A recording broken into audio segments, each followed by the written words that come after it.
She screamed at me to clean her mess, treating me like I was nothing.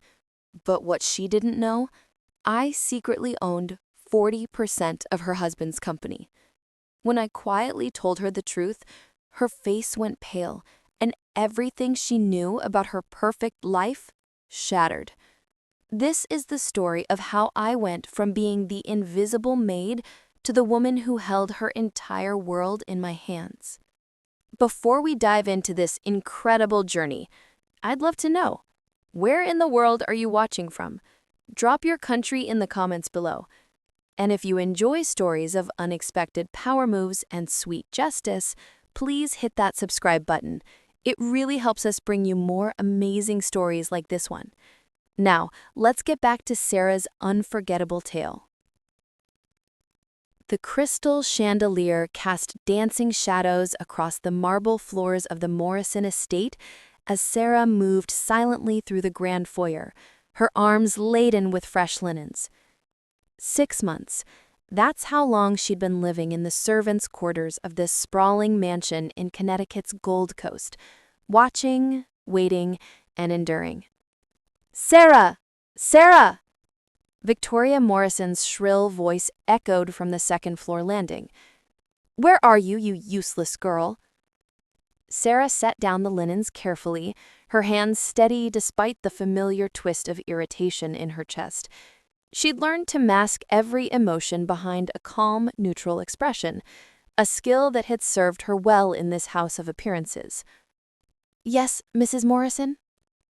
Sarah appeared at the base of the grand staircase, her simple gray uniform crisp and professional. She was 28, though her pulled-back dark hair and minimal makeup made her look younger, more forgettable, exactly as she intended. Victoria descended the stairs like a queen approaching her subject, her designer heels clicking against the marble. Everything about her screamed wealth, from her perfectly highlighted blonde hair to her Cartier bracelet that probably cost more than most people's cars. "The guest bathroom upstairs has water spots on the mirror. Again. Do I need to teach you how to clean properly? Or were you raised in a barn?" "I'll take care of it immediately, ma'am." "See that you do. And the garden room needs to be perfect by 6. We're hosting the Whitmore Foundation dinner tonight." Pause. Her cold blue eyes raked over Sarah with undisguised contempt. "Try not to embarrass me in front of my guests. And for heaven's sake, keep yourself invisible. No one wants to see the help." Sarah nodded, waiting until Victoria's back was turned before allowing herself the smallest exhale. She glanced toward the study, where she could see James Morrison through the partially open door, hunched over his laptop, oblivious to his wife's casual cruelty. In his mid-40s, with graying temples and tired eyes, James looked nothing like the vibrant young entrepreneur from the photos Sarah had studied, the photos from 12 years ago when her father was still alive. The gold signet ring on Sarah's right hand, hidden beneath her work glove, suddenly felt heavy. Her father's ring, the only piece of him she carried into this house, along with a leather portfolio locked in her small bedroom safe, filled with documents that would change everything. Soon, she told herself. Not yet, but soon. The evening arrived with characteristic chaos. The Morrison estate transformed into a showcase of wealth and influence as luxury cars lined the circular driveway. Sarah worked efficiently, ensuring every glass sparkled. Every hors d'oeuvre tray was perfectly arranged. She'd coordinated with the catering staff, directed the temporary servers, and managed to stay completely invisible, just as Victoria demanded. The dinner party was in full swing in the glass-enclosed garden room, an architectural marvel that overlooked the manicured grounds and infinity pool. 30 of Connecticut's elite mingled beneath strings of fairy lights, their laughter and champagne toasts floating through the space. Sarah watched from the kitchen doorway, as Victoria played her role flawlessly. The gracious hostess, the devoted philanthropist, the perfect wife. If only they knew the truth. "Sarah, we need more of the crab cakes in the garden room," one of the catering staff whispered urgently. Sarah nodded, arranging a fresh silver platter with practiced efficiency. She carried it through the connecting hallway using the service entrance that kept staff movements hidden from guests. But as she rounded the corner into the garden room, she collided with Bradley Whitmore, a portly board member of Morrison Technologies who'd had too much champagne. The platter tilted. 6 crab cakes slid off in slow motion, landing with soft thuds on the pristine white carpet, leaving oily stains. The conversation around them stopped as if someone had hit a pause button. Victoria's face transformed from gracious host to pure fury in seconds. She crossed the room in 5 sharp strides, her champagne glass trembling in her hand. "You clumsy, incompetent fool! Look what you've done. This carpet is Italian wool, custom made, worth more than you'll earn in a year." "I apologize, Mrs. Morrison. I apologize." Victoria mimicked cruelly, drawing titters from some guests while others looked away uncomfortably. "Your apologies mean nothing. Clean this mess. Now. On your hands and knees where you belong." The room fell into uncomfortable silence. I could feel 30 pairs of eyes on me, some pitying, some curious, some satisfied by the entertainment. She looked at Victoria, really looked at her, seeing not just the cruel woman who'd made her life miserable for 6 months, but the calculating fraud who'd been systematically embezzling from Morrison Technologies for 3 years. James finally moved from his position near the bar, his face flushed with embarrassment. "Victoria, perhaps—" "Stay out of this, James. This is about maintaining standards in our home. Now, girl, I said clean it." Sarah remained standing, her dark eyes steady on Victoria's face. Something in her expression must have shifted because Victoria's triumphant sneer faltered slightly. "Mrs. Morrison," Sarah said quietly, her voice carrying clearly through the silent room. "Before I do that, there's something you should know." She paused, savoring this moment. Victoria's hands shook as she stared at the business card, her perfectly made-up face cycling through expressions: confusion, disbelief, rage, and finally something that looked dangerously close to fear. This is some kind of sick joke," Victoria stammered, her voice losing its imperious edge. She whirled toward James, who stood frozen near the shattered champagne glass, his face a mask of shock. "James, tell everyone this is absurd. Tell them." But James Morrison wasn't looking at his wife. His eyes were locked on Sarah, and in them, she saw recognition finally dawning. "Chen. Sarah Chen.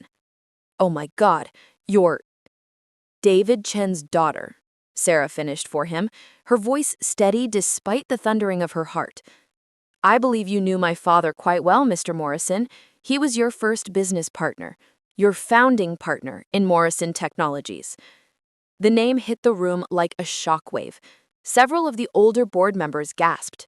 Bradley Whitmore, still unsteady from champagne, grabbed a nearby chair for support. "David Chen? But he died. What, 6 years ago?" 6 years, 2 months, and 14 days, Sarah said quietly, the grief still fresh despite the time. Brain aneurysm. Sudden. Unexpected. He was 48 years old. James finally found his voice, though it came out strained. "Sarah, we should discuss this privately." "No." Sarah's single word cut through his stammering. She'd waited too long, endured too much to have this conversation behind closed doors. These people deserve to know the truth, especially since half of them sit on your board and have been making decisions without knowing the full ownership structure. Victoria's champagne glass slipped from her fingers, splashing Moet across her Valentino dress. She didn't even notice. "This is insane. James, you own 60% of the company. You told me—" "He told you wrong," Or perhaps you simply assumed. Morrison Technologies was founded 12 years ago by two equal partners, James Morrison and David Chen. 50-50 ownership. My father was the one with the revolutionary software patents. James had the business acumen and connections. Sarah pulled out her phone, pulling up a saved document. When my father died suddenly, his 50% ownership passed to his only heir, me. I was 22, fresh out of law school, and drowning in grief. James offered to buy me out, a generous offer, I thought at the time, but my father had taught me to read contracts carefully. James's face had gone from white to gray. He knew what was coming. The buyout was structured as 20% immediate sale, giving James his controlling interest at 62%. But the remaining 30%, Sarah's smile was cold, stayed in a trust that would transfer to me fully when I turned 28 or obtained my law license and an MBA, whichever came first. The trust was managed by Silverman and Associates, completely independent of Morrison Technologies. I don't believe this, Victoria hissed, but her voice lacked conviction. Around them, board members were murmuring, pulling out their phones, some clearly texting their lawyers. 3 months ago, Sarah continued, I turned 28. I also completed my MBA from Columbia. The trust dissolved, and the shares transferred to my name. But there's more. She looked directly at James now, and despite everything, she saw shame in his eyes. Good. 2 months ago, I purchased an additional 10% stake from Arthur Harrison when he retired. Arthur Harrison, a silver-haired man in his 70s, standing near the dessert table, raised his glass slightly in acknowledgement. She made me an offer I couldn't resist. Fair market value, paid in full, all above board. The girl knows her business. That brings my total ownership to 40%. James has 42%. The remaining 18% is split among other shareholders. She glanced around the room, several of whom are standing in this room right now, wondering why they were never informed about this ownership change. Because we weren't required to inform anyone until the next board meeting, which is scheduled for next week.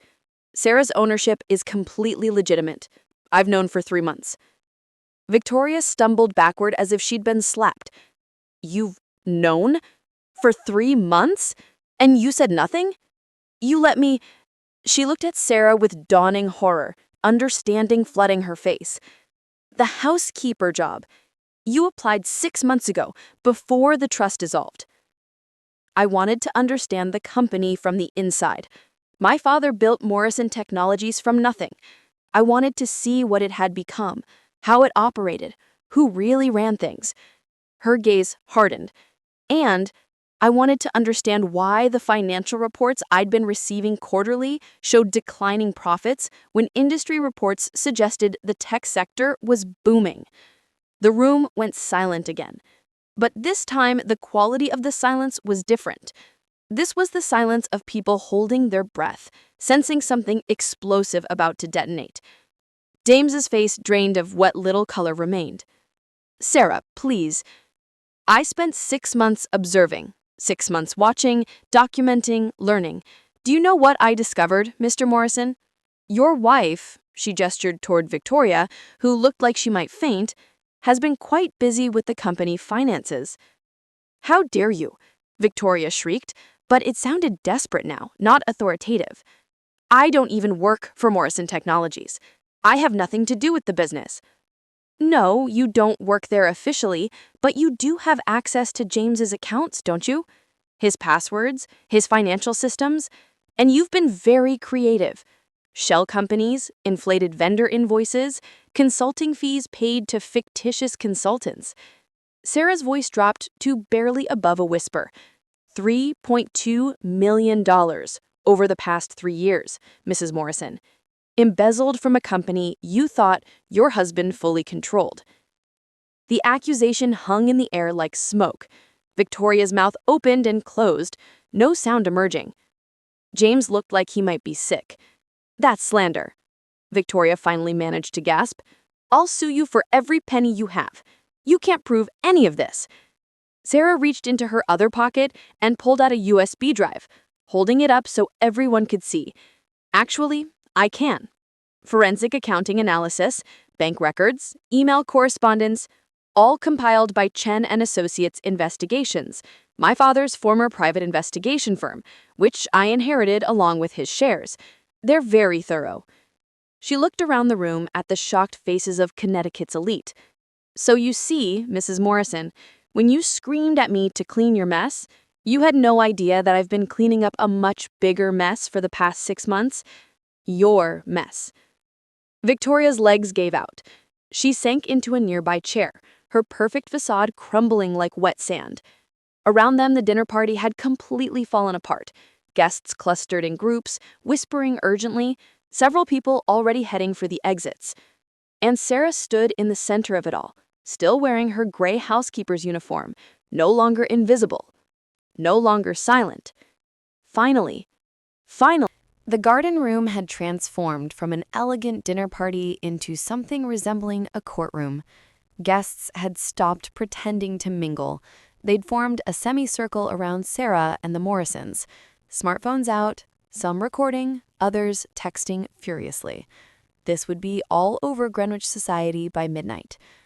Victoria remained slumped in the chair, her designer dress wrinkled, mascara beginning to smudge. But Sarah knew better than to think she'd stay down for long. Women like Victoria Morrison didn't build their empires on surrender. Sure enough, after 30 seconds of stunned silence, Victoria's head snapped up. Her eyes had cleared, sharpened. When she spoke, her voice had regained some of its imperious edge. "This is entrapment," she announced, standing slowly, smoothing her dress with shaking hands. "You came into my home under false pretenses, deceived us for months, and now you're making wild accusations based on, what, some files on a USB drive that could contain anything?" She looked around at the assembled guests, her social mask sliding back into place. "Does anyone else find it convenient that this con artist waits until we're hosting a party to make these outrageous claims?" A few heads nodded uncertainly. Victoria was playing to her home crowd, Sarah realized, and some of them wanted to believe her. Cognitive dissonance was a powerful thing. Easier to believe the housekeeper was lying than to accept that one of their own was a thief. "Con-iest?" Sarah's laugh was soft but cutting. "Mrs. Morrison, I'm a licensed attorney with the Connecticut Bar Association. Before that, I graduated summa cum laude from Yale Law. My credentials are publicly verifiable. I hold up the USB drive, as is everything on this drive. In fact, I've already provided copies to the SEC, the FBI's White Collar Crime Division, and Morrison Technologies Board of Directors."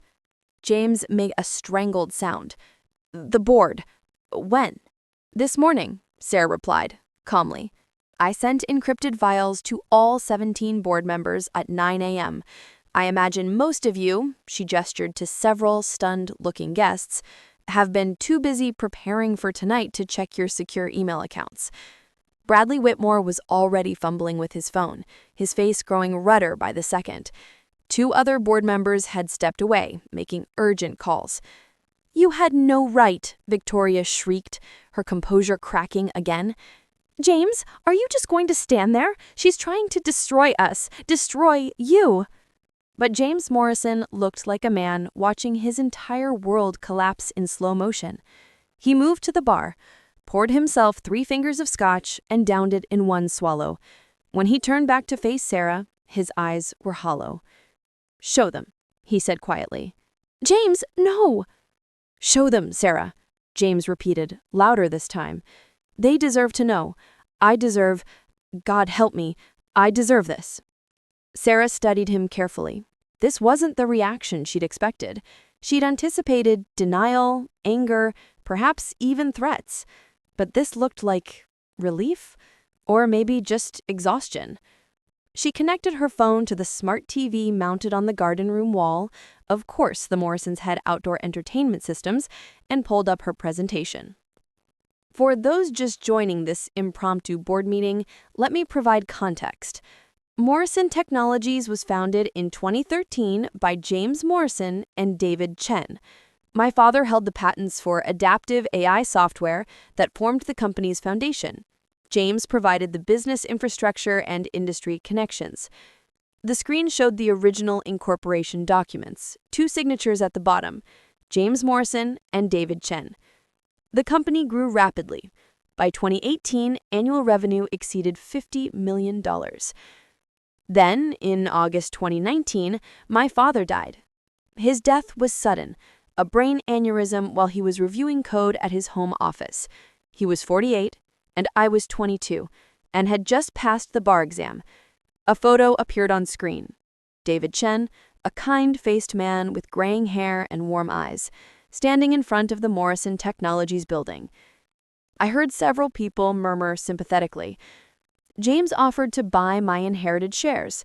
At the time, I was drowning in grief, trying to settle my father's estate, and I didn't understand the business world my father had inhabited. James seemed kind, generous even. Sarah clicked to the next slide. A contract. The contract filled the screen with several sections highlighted. The buyout terms gave James immediate controlling interest, but left 30% in a trust managed independently until I met certain conditions. My father had included that clause in his will without telling anyone, not even James. He wanted to ensure I would be educated and mature enough to handle that kind of responsibility before claiming my full inheritance. That's ancient history, Victoria interjected desperately. What does any of this have to do with your insane accusations against me? Sarah's smile was cold. I'm getting there, Mrs. Morrison. You see, when the trust dissolved 3 months ago and I received my quarterly financial reports, something bothered me. Morrison Technologies had been steadily profitable for years, but suddenly, profits were declining. Yet industry analysis showed the company's products were more successful than ever. The next slide showed 2 graphs, one depicting reported company profits, declining, the other showing market analysis, rising demand, and sales. The numbers didn't match, so I did what any concerned shareholder would do. I hired forensic accountants. Sarah clicked through several slides showing complex financial charts. What they found was fascinating. Someone had been very carefully siphoning money from the company through a network of shell corporations and fraudulent vendor contracts. This is ridiculous, Victoria started. Apex Consulting Solutions. Sarah cut her off, pulling up a corporate registration document. Registered in Delaware 3 years ago, according to Morrison Technologies books, Apex has been paid $1.2 million for strategic consulting services. Except Apex has no employees, no office, and has never delivered any actual services. The company exists solely to receive wire transfers from Morrison Technologies, transfers that were authorized using James's administrative credentials. James' face was ashen. Victoria, tell me you didn't. Whitmore Luxury Events, Sarah continued relentlessly. Another shell company. This one supposedly providing event planning services for Morrison Technologies' corporate functions. $800,000 over 3 years. Want to guess who owns it? On screen appeared the registration documents for Whitmore Luxury Events. The owner's name was listed as Victoria L. Morrison. The gasps from the crowd were audible this time. Even Bradley Whitmore looked shocked, whether at the revelation or at having his family name associated with fraud. That's not. I do plan events, Victoria protested wildly. Corporate events. I've organized dozens of functions for James's company. Yes, you have, Sarah agreed, and you were paid through Morrison Technologies' legitimate event budget for those services.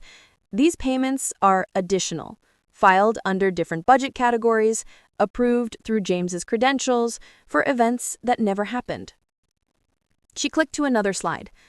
Board retreats that weren't held, client appreciation dinners with no guest lists, strategic planning sessions with no minutes or outcomes. Then there's my personal favorite, TechVend Solutions, supposedly a technology equipment supplier. Over 3 years, Morrison Technologies paid TechVend $1.3 million for computers, servers, and networking equipment. Equipment that was never delivered to any Morrison Technologies facility. The evidence kept mounting, slide after damning slide. Bank records showing transfers from the shell companies to Victoria's personal accounts, email correspondence, Victoria's emails, authorizing payments using James's credentials, even photographs of luxury purchases, a Mercedes, jewelry, a timeshare in the Bahamas, all made within days of large transfers from the shell companies. In total, Sarah said quietly, Victoria Morrison embezzled $3.2 million from Morrison Technologies over a 36-month period. She used her access to James's accounts, her knowledge of the company's financial systems, and her husband's trust to systematically fraud the company that my father helped build. The silence in the garden room was absolute. Even the ambient sounds of the night seemed to have faded away. Victoria stood frozen, her face cycling through expressions: denial, rage, calculation, and finally, cornered desperation.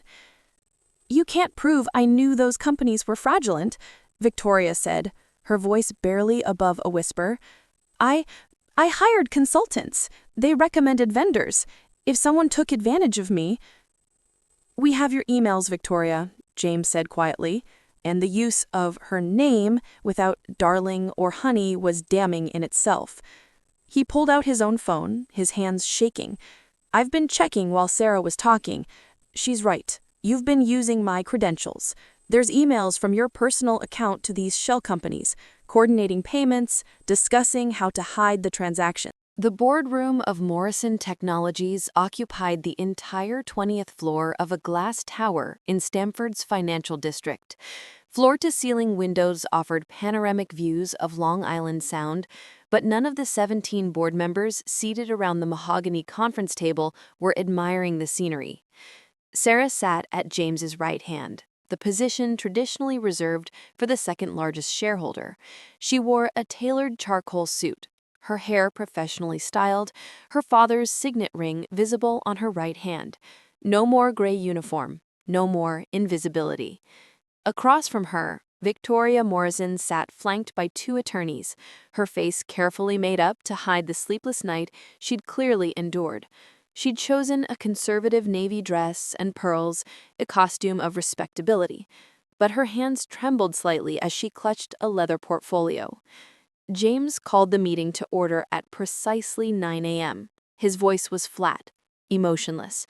"This emergency session has been convened to address serious allegations of financial fraud against Morrison Technologies. All board members have received the evidence packet prepared by Sarah Chen and her forensic accounting team. I'll now turn the floor over to Ms. Chen." Sarah stood, connecting her laptop to the presentation system. "Thank you, Mr. Morrison. Before we discuss the financial irregularities, I want to address something more fundamental: the history of this company and why it matters." She clicked to a photo: 2 men in their 30s, arms around each other's shoulders, standing in front of a small office: James Morrison and David Chen, young and full of hope. "My father and James founded this company as equal partners 12 years ago. They weren't just business associates, they were friends, college roommates who'd stayed close, who trusted each other completely." Sarah's voice softened slightly. "My father used to tell me that James was the brother he never had, that this company was built on friendship as much as innovation." James's composure cracked slightly. He looked away, jaw clenched. "When my father died, I was too young and too grief-stricken to ask the right questions. But over the past 6 months, working inside this company, I've learned things that made me understand why my father structured his will the way he did." Sarah clicked to the next slide. Email correspondence from 2018, a year before David Chen's death. "These are emails between my father and Arthur Harrison," Sarah continued, nodding toward the retired board member who sat near the window. "In them, my father expresses concern about James's marriage, specifically about Victoria's spending habits and her increasing demands for access to company finances. Victoria's attorney stood abruptly. "Ms. Chen, my client's personal relationship with her husband is not relevant to—" "It's directly relevant," Sarah cut him off, "when that relationship was used to facilitate fraud." She clicked again. "This email from my father, dated March 15th, 2019, 5 months before he died, explicitly states, 'I'm worried about James. Victoria has him convinced she needs administrative access to manage company events. But I've seen the expense reports. The numbers don't add up. James won't listen. He's blind when it comes to her.'" The room was silent. Arthur Harrison nodded slowly. "David came to me with those concerns. I told him he was being paranoid, that Victoria was just enthusiastic about helping James. I was wrong. David wasn't paranoid, he was prescient. My father knew he couldn't protect the company forever. His will ensured that his shares would remain in trust until I was equipped to use them properly. He was buying time, hoping I'd grow into someone who could stand up to Victoria if James wouldn't." James finally spoke. His voice was rough. "Your father tried to warn me, multiple times. I accused him of being jealous of my marriage, of trying to undermine my happiness. We fought about it, really fought, just 2 weeks before he died." He swallowed hard. "The last conversation we had was an argument about Victoria, and then he was gone, and I never got to tell him he was right." "James, don't," Victoria started, but her attorney put a hand on her arm, silencing her. "The forensic evidence speaks for itself," Sarah continued, returning to business mode. She pulled up financial records, transaction history, the web of shell companies. Over 3 years, Mrs. Morrison systematically embezzled $3.2 million using her husband's credentials. She created fake vendors, approved fraudulent invoices, and transferred funds to accounts under her control. Bradley Whitmore, who had been silent until now, leaned forward. "The question is, what do we do about it? This is a criminal matter, clearly, but what about the company's reputation, our clients, our investors?" "I've already contacted the FBI. They're building a case. As for the company, I'm proposing a restructuring plan." She distributed bound documents to each board member. "Morrison Technologies needs leadership that prioritizes integrity over personal gain. I'm recommending several changes." The board members flipped through the proposal, murmurings rising around the table. "You want James to step down as CEO?" one board member said incredulously. "Temporarily," Sarah clarified. "James's judgment has been compromised by his personal relationship. He failed to detect fraud happening under his own credentials. However, I'm not proposing we remove him entirely. His business expertise is valuable. I'm suggesting he transition to Chief Technology Officer while we hire an independent CEO, someone with no personal connections to cloud their judgment." James's face was unreadable. "And who would manage this transition?" "I would," Sarah said simply, "as interim board chair. My 40% stake, combined with Arthur Harrison's support and the backing of the independent board members, gives me the votes necessary, but I want your support, James. Not because I need it legally, but because my father would have wanted us to rebuild this company together, not tear it apart fighting." The silence stretched out.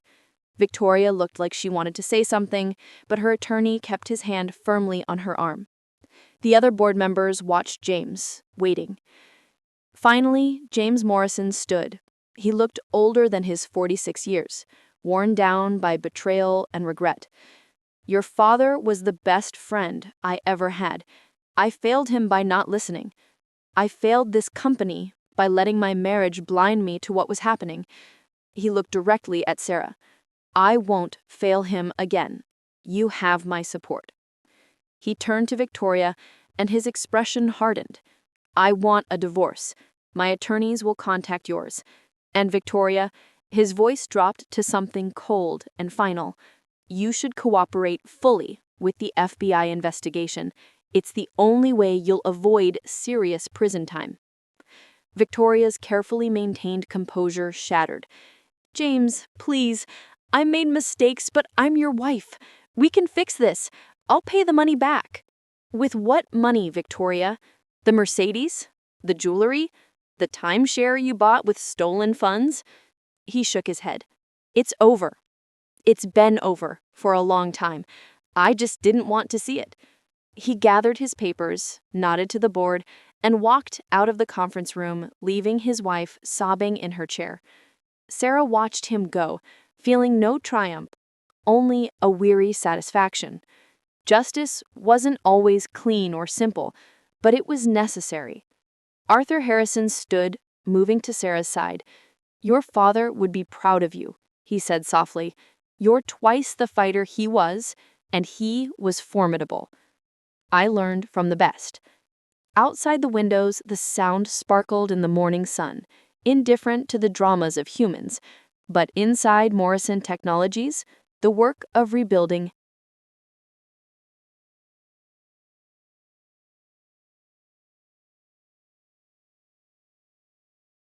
Sarah stood in front of the full-length mirror in what had once been her father's office, now hers. The nameplate on the door read, "Sarah Chen, Board Chair and Chief Operations Officer."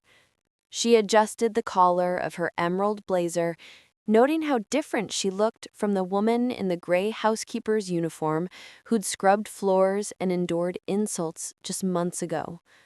But the biggest change wasn't visible in the mirror. It was in her eyes, a quiet confidence that came from knowing she'd honored her father's legacy. "Miss Chen?" Her assistant, Marcus, appeared in the doorway. "The Wall Street Journal reporter is here for your interview." Sarah smiled. "Send her in." The past 3 months had been a whirlwind. Victoria Morrison had been arrested 2 weeks after the board meeting, charged with wire fraud, embezzlement, and identity theft. Her attorneys had negotiated a plea deal: 5 years in federal prison, full restitution of the stolen funds, and cooperation with investigators. The scandal had made national news, but Morrison Technologies had weathered the storm better than Sarah had hoped. The divorce proceedings had been swift. James had been generous in the settlement, despite everything. He'd kept the Connecticut estate, but given Victoria enough to restart her life after prison. "I married her," he'd told Sarah wearily. "Some of this is my fault for being willfully blind." James himself had transitioned smoothly into his new role as CTO. Without the stress of managing the entire company and without Victoria's influence, he'd rediscovered his passion for innovation.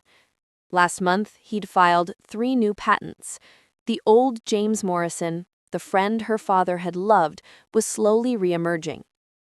The company's financial health had improved dramatically. With the embezzlement stopped and Sarah's restructuring plan in place, Morrison Technologies had posted its most profitable quarter in 2 years. Client confidence had actually increased.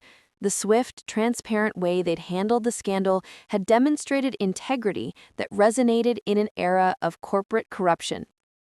Sarah had hired a new CEO, Patricia Vance, a veteran tech executive with an impeccable reputation. Together, they'd implemented new financial controls, ethics training, and whistleblower protections. The company her father had helped build was finally living up to his values. But perhaps the most satisfying change was personal. Sarah walked to her desk and picked up a framed photograph. Her father, young and smiling, standing in front of the original Morrison Technologies office. Next to it was a new photo: Sarah and James, taken at last month's company anniversary celebration, both holding a plaque dedicating the new Employee Wellness Center to David Chen's memory. "I did it, Dad," she whispered to the photograph. "I protected what you built, and I did it the right way, with evidence, with patience, and with integrity, just like you taught me." A soft knock interrupted her moment. James stood in the doorway, looking hesitant. Their relationship had been complicated these past months. Not quite friends, not quite just colleagues. They were still learning how to navigate the space between them. Got a minute? Of course. James entered, holding a worn leather journal. I found this in some old storage boxes. It's your father's, from when we were first starting the company. He held it out to her. I thought you should have it. Sarah took the journal with trembling hands, opening to a random page. Her father's handwriting, precise and familiar, filled the pages with business plans, sketches, and personal notes. One entry, dated August 2013, caught my eye. James and I signed the incorporation papers today. This company is going to change the world. But more importantly, it's built on friendship and trust. Whatever happens, I want Sarah to know that the best things in life aren't the patents or the profits. They're the relationships we build along the way. Tears blurred Sarah's vision. Thank you, she managed. This means everything. James nodded, his own eyes suspiciously bright. He was right, you know, about everything. About the company, about Victoria, about me needing someone strong enough to hold me accountable. He smiled sadly. I'm glad it was you, Sarah. Your father raised someone remarkable. After James left, Sarah sat at her desk, her father's desk, and opened the journal to the first page. She had time before the interview. Time to read her father's words, to feel his presence in this office he'd never see. The journey from invisible housekeeper to company leader had been long and painful. She'd endured humiliation, worked in silence, and waited for the perfect moment to reveal the truth. But she'd done it with dignity, with evidence, and with unwavering commitment to justice. Victoria Morrison had screamed at her to clean up a mess. Sarah had quietly replied with 5 words that changed everything. I own 40% of your husband's company. And then she'd cleaned up a much bigger mess than spilled crab cakes. She'd cleaned up fraud, corruption, and betrayal. She'd restored integrity to Morrison Technologies. She'd honored her father's legacy. Sarah Chen was no longer invisible. She was exactly where she belonged. Thank you so much for joining Sarah on this incredible journey from invisible housekeeper to powerful CEO. Her story reminds us that patience, integrity, and quiet strength can be more powerful than any amount of screaming or bullying. If this story resonated with you, I have a small favor to ask. Like this video if you enjoyed Sarah's story of justice and redemption. Share it with someone who needs to hear that their quiet strength matters. Comment below and tell us, have you ever been underestimated by someone only to prove them spectacularly wrong?